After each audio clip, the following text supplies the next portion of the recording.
Welcome back to this 3-part series, Fitting Mastery, where I am supporting you in building a super solid foundation of understanding and knowing what to do to create clothes that fit to perfection. So today in part 2, what we're going to be talking about is adjusting your sewing patterns or your blocks to create the perfect fit. So we're going to be going over what you need to do to prepare your sewing patterns, to then go about the adjustment process, what you need to know so that your adjustments are actually going to translate into that perfect fit and your sewing patterns actually going to go together when you sew them up and you've made those adjustments.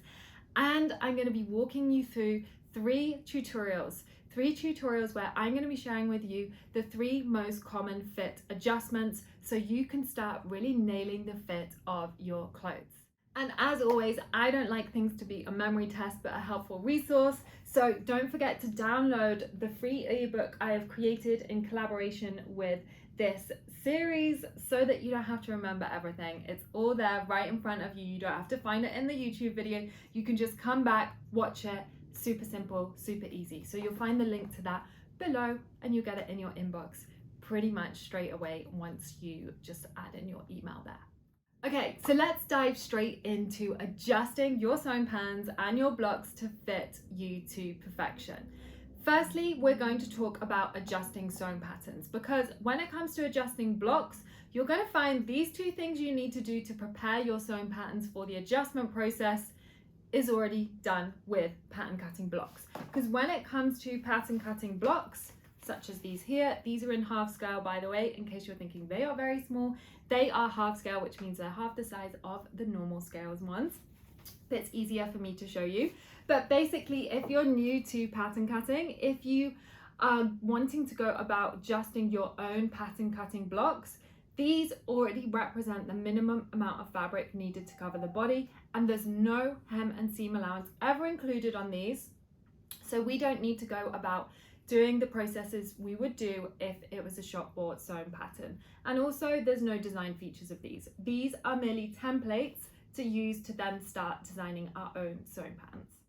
Okay, so there's 2 things you need to do to prepare your sewing patterns for the adjustment process. The first thing you need to do is mark on where the sewn line is on your patterns, because you may not already have that on there. It may just say on your pattern 1 centimeter seam allowance included, 2.5 centimeter hem allowance included, but you want to make sure you mark that on because this isn't part of your measurement of your clothing. This is just merely the fabric allowed for your seam and hem allowances. So you want to go around your pattern and mark on that seam allowance. And to be able to do that really quickly, if you grab a pattern cutting ruler, you're going to see it has these increment lines here, and you can literally go around the pattern and you can mark on those seam allowances really quickly, really easily. I have another tutorial on how to use your pattern cutting ruler. If you haven't used one before and you want to know exactly how to do that, you can check out my other videos to be able to go through that process really quickly and really easily. So that is step 1. You want to mark on your seam allowances and your hem allowances. Step 2 is to remove / kind of fold up any design features. So say with this pair of trousers, and again, this is half scale in case you're wondering why it's so small. It's just a lot easier for me to show it on the screen and not have paper going everywhere. So if you had, for example, on this pair of trousers, pleats in here and gathers and all the things, you want to hide them as much as possible so that we can really understand the true makeup of your garment. So we're not thinking, oh, okay, so actually I've got a width of fabric that's 20 centimeters. That's perfect to go across my leg, but I have a 4 centimeter pleat in there and we need to factor that in. So if you take out that pleat, then actually you've only got a 16 centimeter width. Oh my gosh, that's not wide enough. So do you see what I'm saying? If you had, for example, a pleat going down here in the middle, you'd want to fold that up. So then you're going to get this true width here, not a width plus a pleat that just adds extra to our foundational element of our trousers and then doesn't represent our true size and shape. We want to make sure that pleat is still on it. So we want to fold up any design elements where possible. Obviously, this is a little trickier in certain cases than others, but where possible, if you can fold up those elements and just tape them down with a little bit of masking tape, that will help you no end to check the fit of your garments and then go about the adjustment process.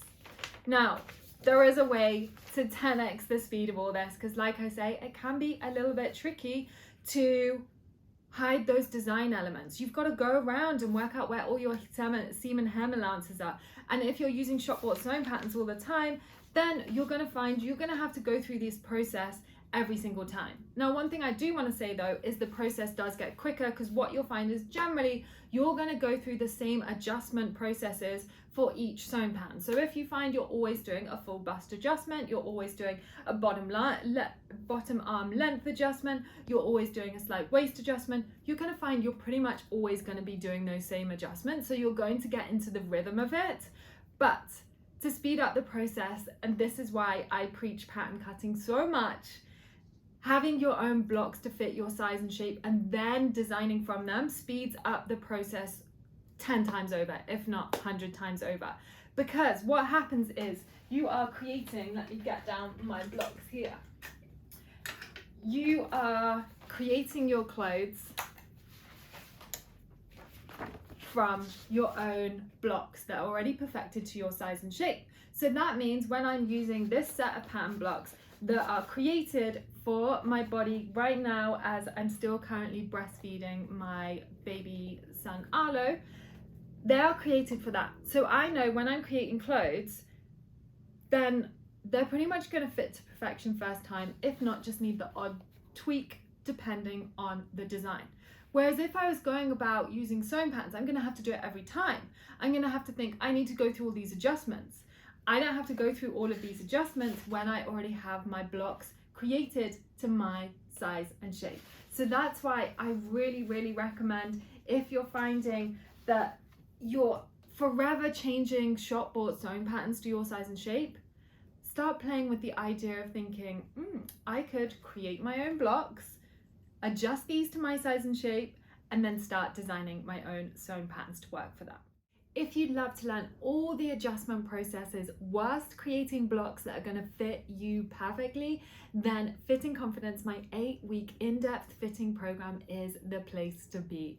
This is where we master the perfect fit once and for all. And you'll find more information about this course in the comments below. There'll be a link there to find out more and discover if it's the right fit for you. No pun intended. So before we go about those 3 common adjustments, what I want to do is share with you 3 tips so that you're making sure those adjustments translate into the perfect fit, and so that your sewing patterns are still going to go together once you've adjusted them. So tip number 1, and I know this is exactly what I did when I first started trying to fit my own patterns to my size and shape back when I was a teenager. So what I would do is I would try and hack off the side of my sewing patterns. But here's the thing, you don't want to hack off the side of your sewing patterns, because generally when we do this, we'll find our sewing patterns won't fit together when we try and sew them up later. The only time you want to be taking off the sides of your sewing pattern, so let's say where we've got this hip area here, is when we're changing the shape of this seam.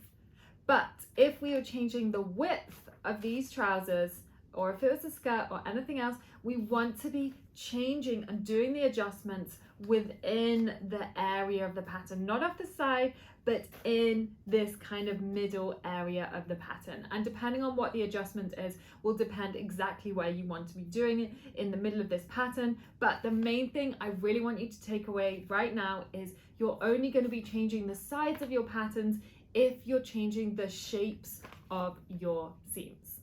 The next big thing when it comes to adjustments is what I call the domino effect. So whenever you do adjustment, pretty much all the adjustments have a knock-on effect to something else. So say for example, if I am increasing the length of my trousers, I'm increasing it in this top area here because I know I need it to be longer from the waist down to my crotch in that area there. So I've increased in here. But what this has then done is it increased the whole length of my trousers. This may not be what I want. So the question to ask myself is, did I want the whole length increased, or in actual fact, do I now need to counteract this adjustment by shortening this area here so my trousers are still the same length? So this is the same for so many adjustments. There's a knock-on effect. So when you're doing an adjustment, just ask yourself, where else is going to be affected by this?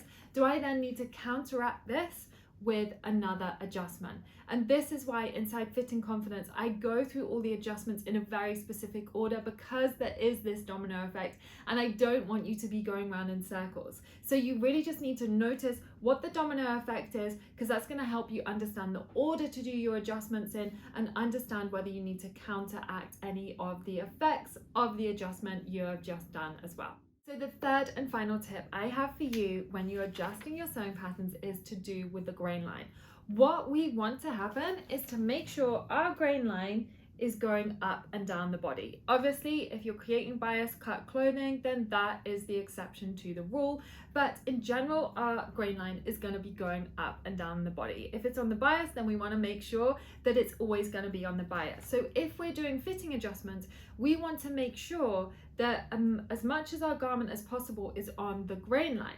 And that's why we use darts as well, so that we don't have this weird shaping at the edge. So say, for example, we were adjusting this waist here.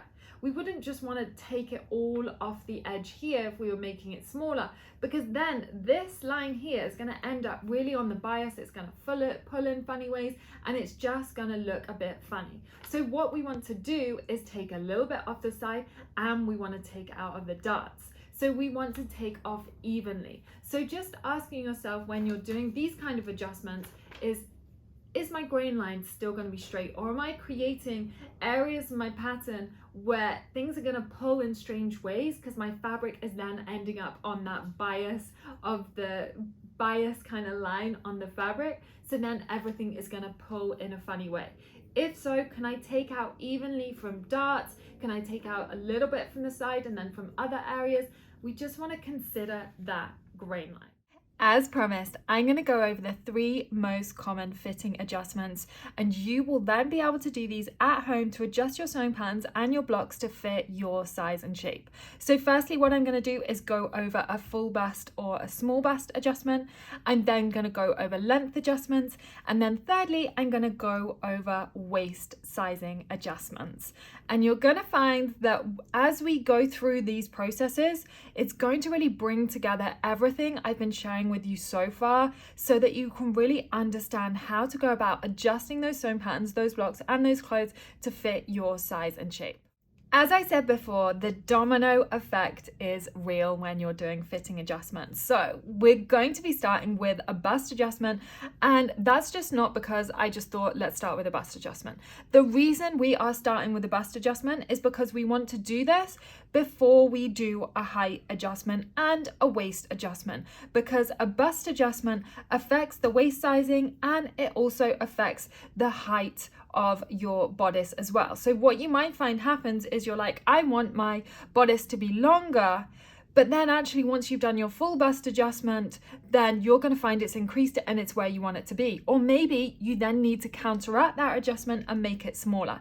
And the opposite is true for a small bust adjustment. A small bust adjustment means it makes it shorter, so then maybe you need to counteract that and then make it longer again.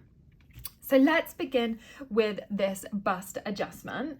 And as I said before, you want to make sure you've got on your sewn line. So because I've drawn up my patterns and I use blocks to start with, I always have my sewn line drawn on. But when you're using shop bought sewn patterns, you may find that is not the case. So like I said before, you can go ahead, watch a tutorial on how to use a pattern cutting ruler to really mark on quickly and easily your sewn line. So you're marking on where that seam allowance line is and where those hem allowance lines are, because we want to be taking our measurements between the area that doesn't include any seam or hem allowance, because they don't count into our measurements when we've actually sewn up our clothing.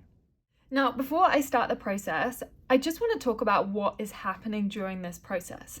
So when we are doing a full bust adjustment, what we're wanting to do is add volume here. Or if we're doing a small bust adjustment, what we're wanting to do is take away volume in that apex of the bust area. So what that means is we can't just like add in this way and add in this way. We want to really open the pattern up to add in that extra volume in this area here, but by making sure we're trying not to add in other areas of the pattern. As I said before though, there's going to be a domino effect with this, but we are minimizing that domino effect as much as possible by going through this process I'm going to be sharing with you.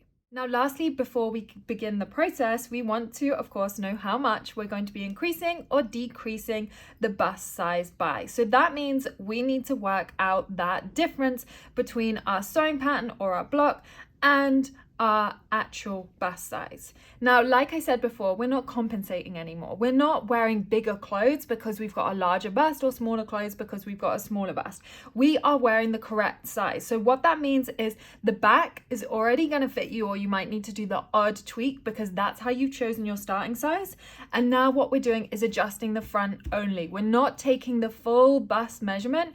We are taking the front measurement only from your side seam to your center front. So we want to take two measurements. Firstly, from your side seam to your center front on your pattern or on your block, and secondly, the same on you. So from the side, which will go directly down from your armpit to your center front on you, and you know where that is. Now, if you find it easier on yourself to measure from your side to your side on the front, you can do that and then halve that measurement, but we want to make sure we've got half that measurement in the end, so it's the same as this half here, because this is on the fold, so we only have half of that total side seam to side seam measurement. So once you've got those two measurements, you're just going to work out the difference. And for the sake of this tutorial, what I'm going to do is I'm going to use 1 centimeter as my difference. So I'm going to do a 1 centimeter increase. I'm also going to quickly show you how to do a small bust adjustment, but it's basically the opposite. All right, so let's dive into the process of doing a full bust or small bust adjustment. First of all, what you want to do is mark on the apex of your bust if your dart is not starting from that point. So if your point actually comes to here on your dart, but your apex of your bust is up here, then we want to mark on that apex of the bust. Sometimes when you're working with shop bought sewing patterns, that isn't so clear, but if you make as good a guess as you possibly can, that's going to really help make sure that volume is added in the correct place. So my dart goes up to the apex of the bust, but if yours doesn't, you want to bring it up to the apex of the bust. And then what we're going to be doing is drawing on 4 lines. These are going to represent lines that we're going to be cutting into to open up our pattern and add in that extra volume or take it away for a small bust adjustment. So first of all, from the apex of the bust, we're going to draw a line that goes into the bottom area of the armhole. Then what we want to do is draw another line that's going to go through the halfway point of this dart from the apex. So just measure between your dart ends, like so, and then draw a line that goes from the apex through that point you've just done. And I'm doing this in colored pen so it shows up, but as always, you want to be doing this in pencil so you can always rub anything out. And then what you want to do is draw down from your apex down to the bottom, like so. And you want to make sure that is parallel with your front. So if you've got a hemline that's at 90 degrees, you can use that. If not, you want to just make sure that is parallel to your center front seam. And then lastly, you just want to mark on another line at 90 degrees to the line you just did, somewhere in this bottom area here. So now we've got these lines drawn on, what we're going to do is cut into this, but we want to make sure there are various points that are still fixed in place because it makes this adjustment a lot easier.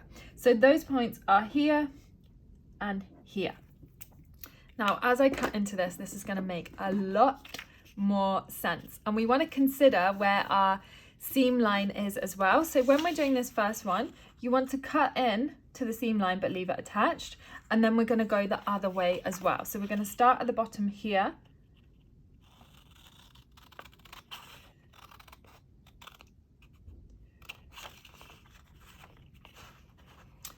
and we're going to go up here, but we're going to try and leave this attached. Like so. So you can see it's still just about attached there. If it becomes unattached, that's fine. It just makes it easier. And then we're going to cut into here. And like I said, we want to leave it attached if we can possibly do that, because it just makes it easier. Like so. So that is attached. So already you can see I can pivot this open, or I can pivot it closed and do a small bust adjustment and do the opposite. And then we're just cutting off this. Okay, so this is pretty much half of the process. Like, we're getting there pretty quickly. Now what you want to do is grab another piece of paper, mark on 2 parallel lines. I'll do these in pink. And these parallel lines will be the increase amount. So for me, like I said, I'm just going to do 1 centimeter, but if yours was 3, you would do 2 lines 3 centimeters apart. If it was more, you would do whatever your increase is.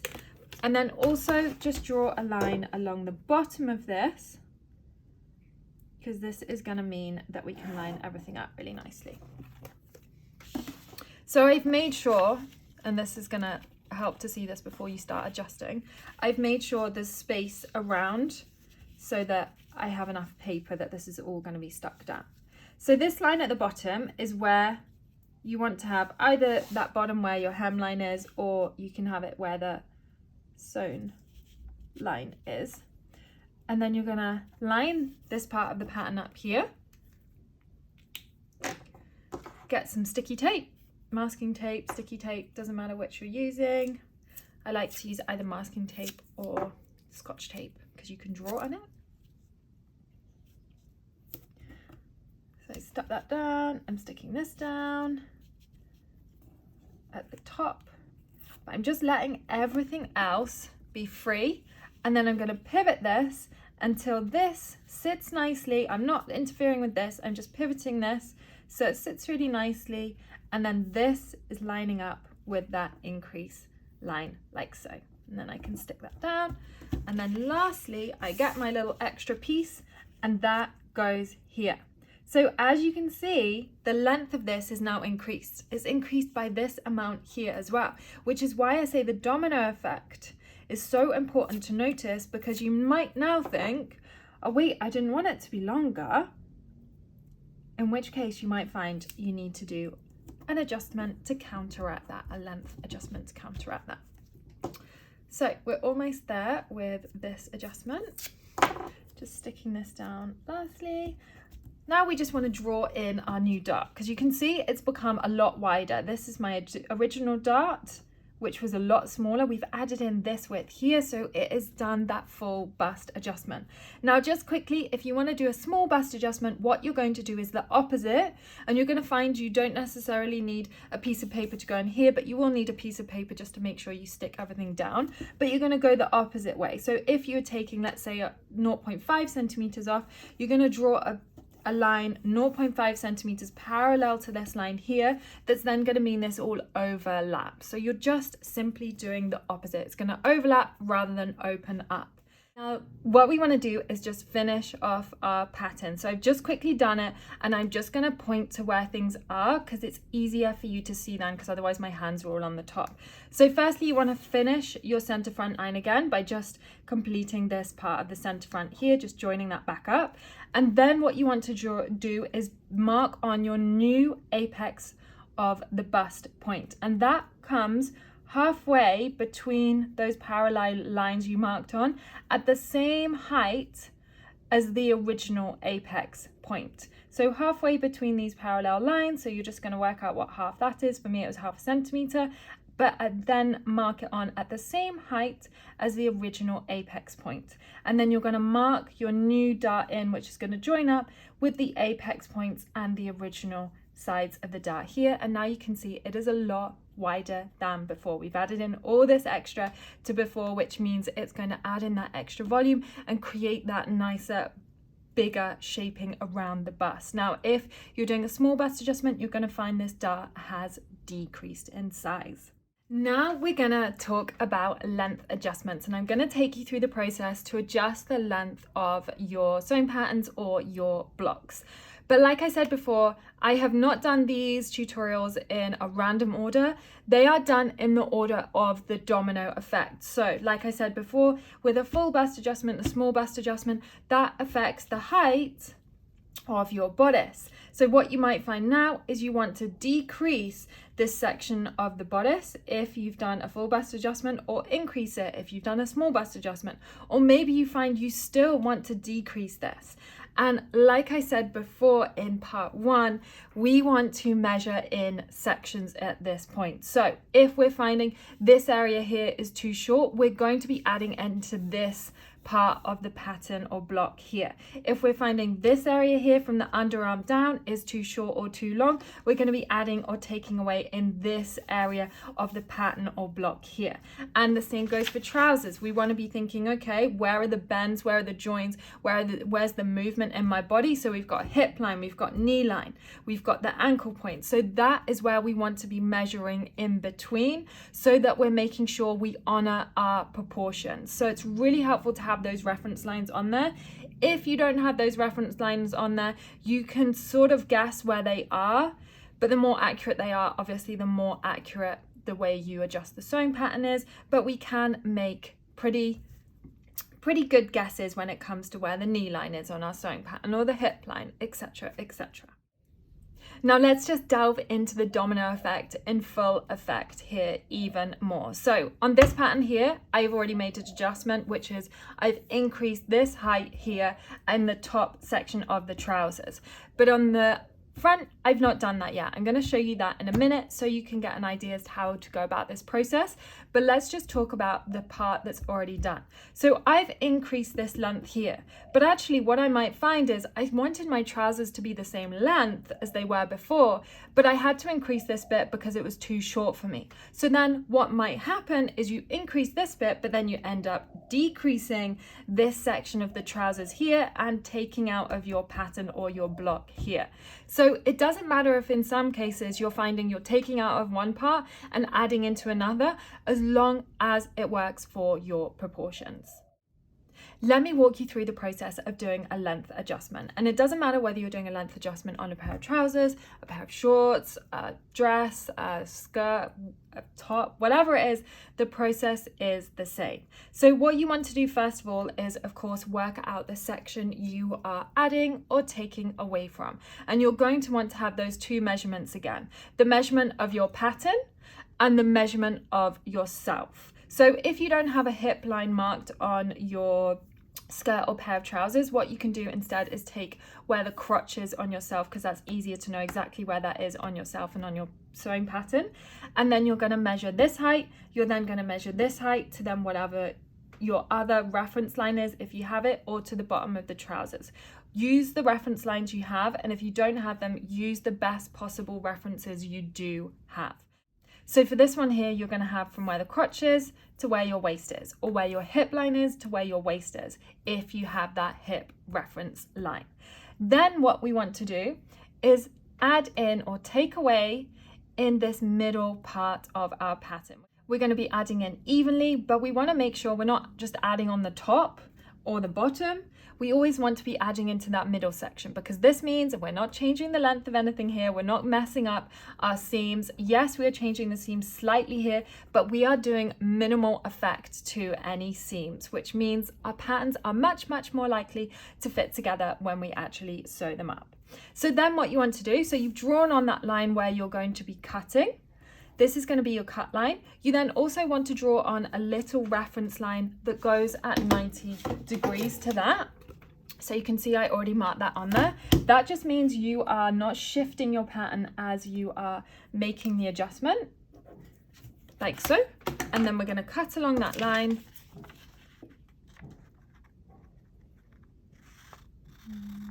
Now ignore the fact I've got chunky pens here and colours. Again, we just want to do this in pencil, and you'll also notice I'm doing all of this in half scale.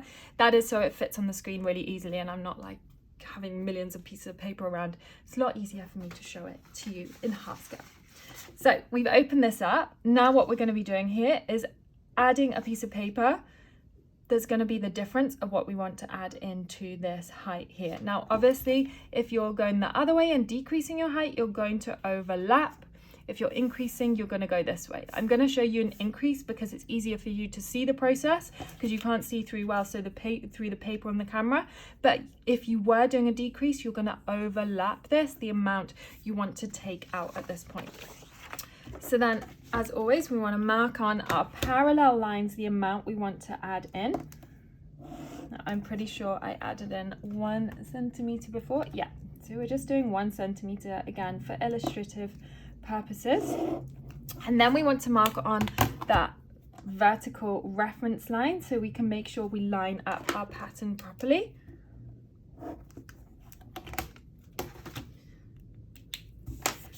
So then I'm using this reference line here, that is going to join up with this here, and I'm going to do the same with this, and we're just going to stick that down.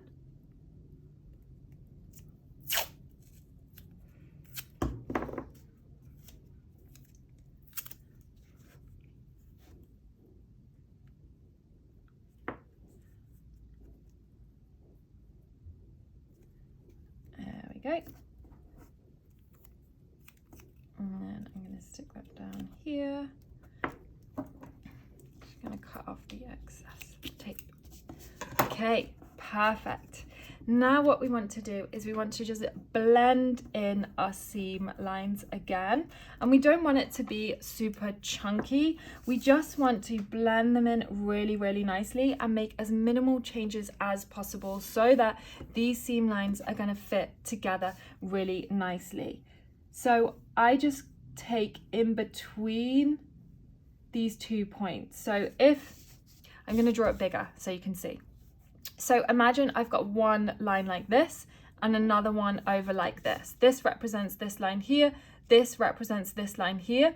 What I want to do is draw a line that blends in between those two lines. So we're honoring both of these two bits here and we're not biased towards one or the other. We're just blending really nicely between those two lines. So it will go like so and then like so. And when you finish your seam allowance on the edge, you're going to find that just neatens that up really, really nicely. So I'm just going to mark this on in pink so you can see. It'll be like so. And then I'm going to do the other side.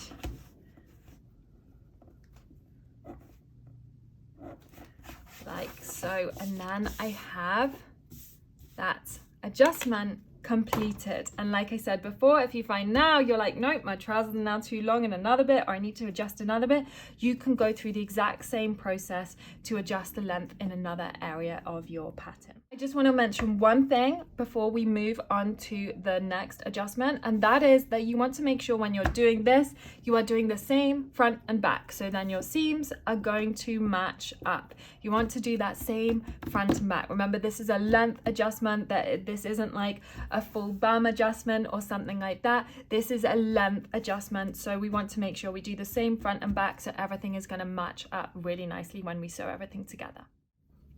So now we're going to go on to a waist sizing adjustment. And like I said before, there's a domino effect and there's a reason why I'm doing these in a particular order. So if we go back to our full bust adjustment or a small bust adjustment, you will see the waist size has increased. You may not want this. You may have wanted to have it smaller. You may want to increase it. You may want to adjust it just a little bit. So it's a compromise of the before and after of this adjustment.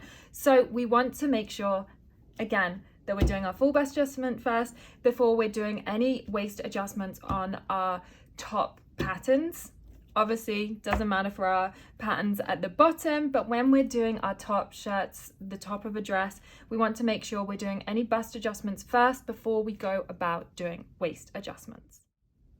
For this adjustment, what I'm going to do is something that might sound slightly strange. And what I'm going to do is I'm going to show you an increase on the front of the waist size and a decrease on the back for the waist size. Now you might think, do they not need to be the same front and back? But here's the thing. If your side seam is sloping more towards the front than the back, then that is an indication that your waist sizing needs to be altered front and back. So even if your waist sizing is perfect, you might find you need to do this waist adjustment to get your side seam sitting in the right place. Obviously, if your waist size at the moment is too small, then you want to do an increase. If it's too big, you want to do a decrease. So I've just written next to it so that doesn't get too confusing which one we're doing for which. This is my front here, we're increasing. This is my back here, and we are decreasing. So let's first of all start with the increase. Now, what you want to do first of all with this is mark on your midpoint here if you're only doing a small increase. If you're finding actually you can just get rid of this dart altogether because you need an increase that's more than this dart, then that's fine, you don't need to mark on the midpoint. But I'm going to show you it with the dart included and just taking a small amount off the dart, a small amount out of the dart to increase the size of this waist so that you can see how that works. So what I'm going to do for my increase amount is I am going to do 1 centimeter. Now there's nuances to this, and it goes back to the grain line conversation. If you're finding this is coming out more and more and more and more, and then the grain line's going to be funny at the edge, then we want to get rid of this dart. But if we're doing a small increase, it's nice to pivot this. You're going to see what I do in a minute.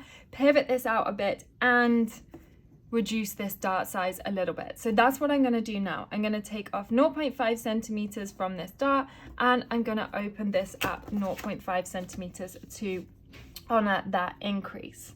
So we want to take off evenly from both sides of the dart. So that means that then the dart sides are still going to be the same length, and it's going to sew up really nicely. So I've just literally marked in 2.5 millimeters either side to take off 5 millimeters, so half a centimeter. Then we can just join our dart back up. So it's just finished nicely there. And that is our new dart. So that's 0.5 centimeter increase, but we've still got another 0.5 centimeter increase.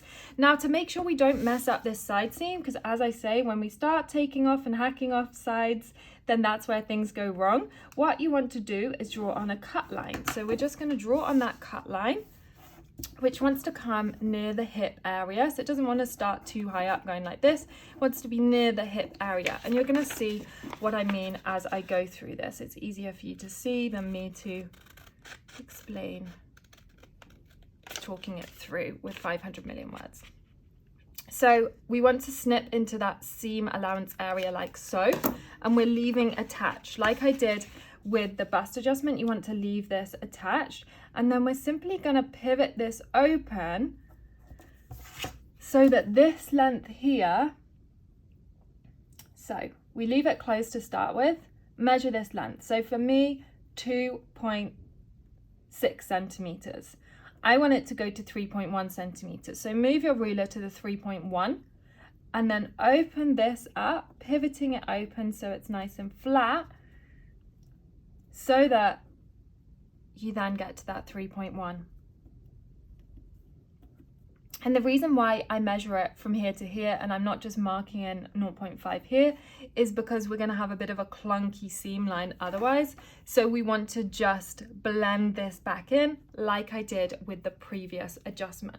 So that's why we're taking this full adjustment, full length, sorry. And then you're just going to stick that down. Just check 3.1.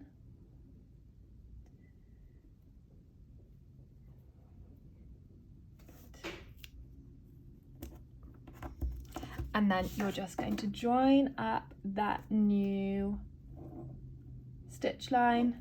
And then of course from there, you then work out your seam allowance. You just add on your seam allowance and just make that adjustment there. So that's your increase. And then you just want to blend this back in nicely too, but because I've only added a little bit, then it's fine. There's no need to blend it back in. It's all really nicely done anyway. So that's my increase.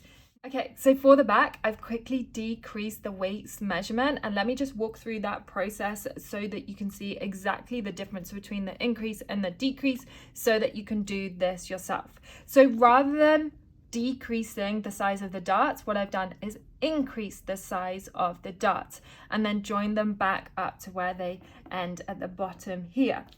So I've drawn those two in, and then rather than me pivoting open this side area, I've pivoted it closed. So I've taken a bit off the side, but I've still honored the original shaping of the side seam here. Now, all you want to do to finish this is just finish off your seam allowance here. I've joined this back in here so that this sewn line is complete, and then you just want to blend in around here, complete your little seam allowance, little trunk that's out here, and then that is good to go.